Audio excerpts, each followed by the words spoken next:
Hey everyone, so you just spent a fortune on an Avid MTRX interface, right?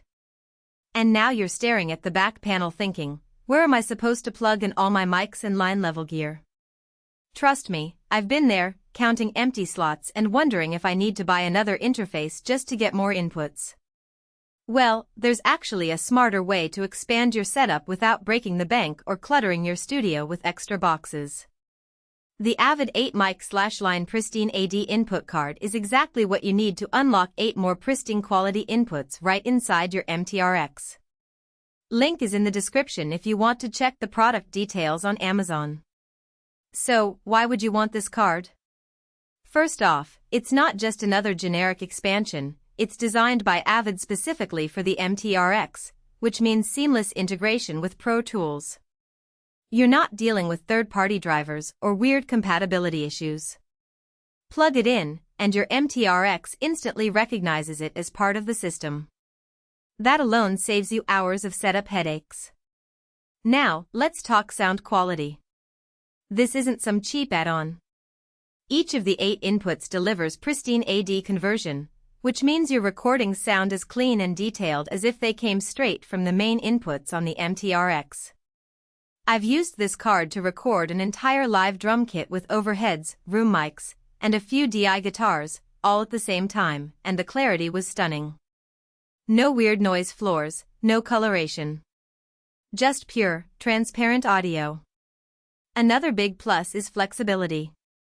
You get 8 combo XLR/TRS inputs, so you can use dynamic mics, condenser mics, or line-level gear like synths and outboard preamps. I've used it to record a full band session where we had 2 vocal mics, 4 drum mics, and 2 synths all going at once. No need to rent extra interfaces or interface with external preamps. Everything stays clean and phase coherent inside Pro Tools. And here's something that doesn't get talked about enough: latency. Since the conversion happens right inside the MTRX, there's virtually no added latency compared to using the built-in inputs. That means you can record with direct monitoring through your interface without any annoying delays. Perfect for vocalists or real-time monitoring during tracking sessions. I've also found this card super handy for hybrid setups. Say you're working on a film score and need to record both live orchestral elements and synths from your DAW. You can dedicate 4 inputs to live mics and 4 to line-level synth outputs, all in one session, all in sync. No need to bounce tracks or sync up multiple interfaces later. It keeps everything tight and organized. Now, let's be real, nothing's perfect. The only downside I've run into is that you do need to power down your MTRX to install the card. It's not a huge deal, but if you're in the middle of a session, you'll have to pause and reboot. Also, since it's a proprietary Avid card, it's not cheap. But compared to buying a whole new interface just for more inputs, it's a solid investment. So, if you're running out of inputs on your MTRX and need a clean, reliable way to expand your setup without sacrificing quality, this card is a game saver. It's built for Pro Tools, sounds great, and keeps your workflow smooth. Link is below if you want to check it out.